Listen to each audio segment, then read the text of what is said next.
Hoje nós vamos falar a respeito de um problema muito frequente que acomete os joelhos, que é a condromalácia patelar, também chamada de condropatia patelar. A condromalácia ou condropatia patelar é a degeneração, o desgaste ou mesmo a lesão da cartilagem da patela. A patela ou rótula é o osso que se localiza na parte anterior dos nossos joelhos e ele serve para transmitir a força de contração do quadríceps para a extensão do joelho. Sem a patela, nós perderíamos grande parte da nossa força de contração muscular para a extensão do joelho. Portanto, a patela ela funciona como a polia de um guindaste, aumentando a força de contração e o braço de alavanca. Essa polia, ela desliza sobre um trilho, que é a tróclea. Então, durante a movimentação do joelho, a patela desliza sobre a tróclea com mínimo atrito, porque existe uma cartilagem, que é a cartilagem mais espessa do corpo humano, medindo entre 5 a 6 milímetros, que desliza sobre a cartilagem da tróclea. Se nós temos um desgaste ou uma erosão dessa cartilagem da patela, isso é a chamada condromalácia patelar ou condropatia patelar. Por que acontece essa condromalácia patelar? Essa condromalácia patelar ela pode ser um desgaste natural da idade, com avançada idade, mas pode acontecer de forma precoce em algumas pessoas. E isso pode ser causado por diferentes fatores. Por exemplo, pessoas que praticam atividades físicas muito intensas podem sobrecarregar essa cartilagem e aí apresentar um desgaste, uma condromalácia patelar precoce. Atividades físicas como agachamento ou atividades que envolvem saltos repetitivos em determinados esportes como vôlei ou basquete causam grande sobrecarga sobre essa cartilagem e, portanto, podem aumentar a chance da pessoa apresentar um desgaste dessa cartilagem, ou seja, apresentar a condromalácia. Entretanto, existem outros fatores também associados a isso, principalmente se a morfologia desse trilho entre a patela e a tróclea for alterada. As pessoas podem ter alterações anatômicas que predispõem à condromalácia ou condropatia patelar. Por exemplo, existe uma alteração chamada displasia da tróclea, onde a tróclea, ou seja, esse trilho por onde a patela desliza, é um pouco mais raso, fazendo com que a patela não se encaixe perfeitamente nesse trilho. Isso aumenta a pressão sobre a cartilagem em alguns pontos, aumentando o desgaste e até mesmo causando lesões da cartilagem nesses pontos. Outras alterações, por exemplo, como a patela alta, onde a sua patela ela fica superiormente localizada em relação à tróclea, também causam alterações nesse encaixe entre a patela e a tróclea, fazendo com que a sua articulação tenha pontos de sobrecarga. E esses pontos de sobrecarga, então, são os responsáveis pelas alterações da cartilagem. Mais comumente, a patela tende a ter uma lateralização em pessoas que têm essa tendência, ou seja, uma inclinação ou mesmo uma subluxação, um leve deslocamento lateral, causando uma sobrecarga nesses pontos da cartilagem patelar.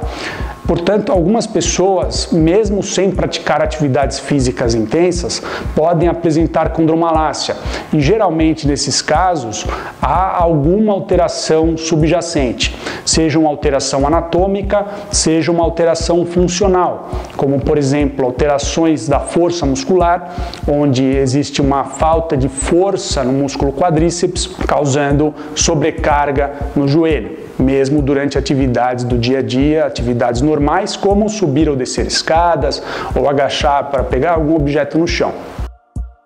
O principal sintoma da condromalácia ou condropatia patelar é a dor, localizada principalmente na região anterior do joelho durante as atividades que exigem mais da contração do quadríceps. Por exemplo, subir ou descer escadas, agachar, subir ou descer rampas.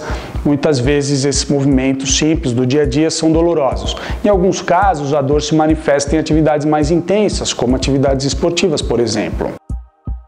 No diagnóstico por imagem da condromalácia, existe uma classificação que divide em 4 graus. No grau 1, nós temos apenas um amolecimento da cartilagem e ainda não há lesões ou erosões nessa cartilagem. Na superfície, a cartilagem encontra-se íntegra. Já mostra uma sobrecarga da cartilagem em fase inicial.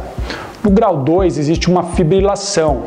Essa cartilagem apresenta irregularidades superficiais. No grau 3, já há erosões um pouquinho mais profundas dessa cartilagem, mas que não atingem o osso que é recoberto por essa cartilagem.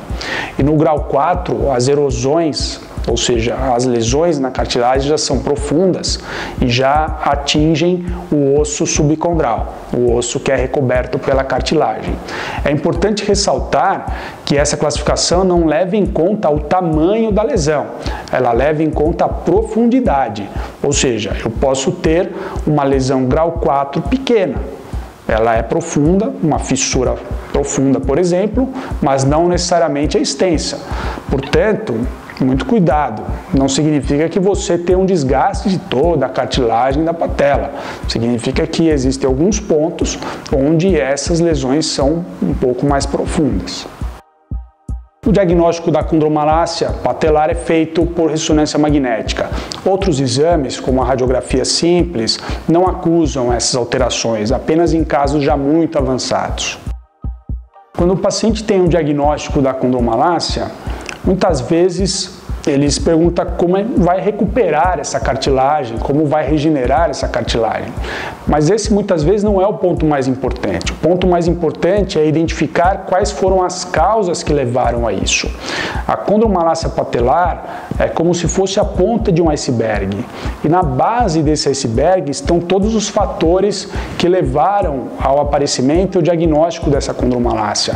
Por exemplo, sobrecargas no joelho devido a exercícios muito intensos, desequilíbrios musculares, alterações funcionais ou biomecânicas dos joelhos, alterações na anatomia da patela e da tróclea, como a displasia troclear, alterações no alinhamento da patela, como a instabilidade patelar ou tilt patelar. Portanto, é necessário identificar qual é a causa do problema e corrigir essas causas. Corrigindo esses fatores de base, muitas vezes os sintomas da condromalácia já melhoram significativamente.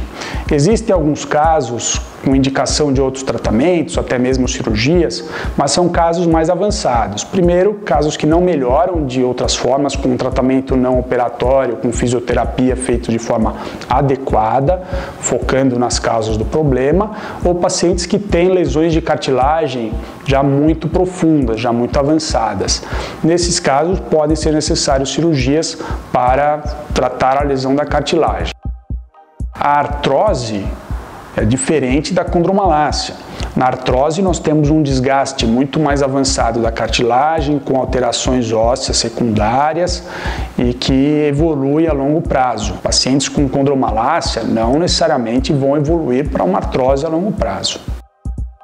O mais importante no tratamento da condromalácia é ter um diagnóstico correto e realizar o tratamento adequadamente, principalmente no tratamento não operatório, através de fisioterapia, exercícios físicos adequados, nas academias buscar orientações dos educadores físicos sobre como realizar o exercício de forma adequada.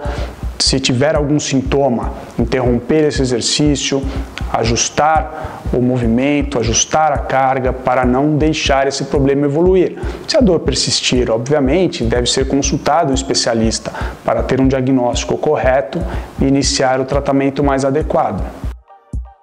Para mais informações, acesse o nosso site, se inscreva no nosso canal ou poste aqui algum comentário.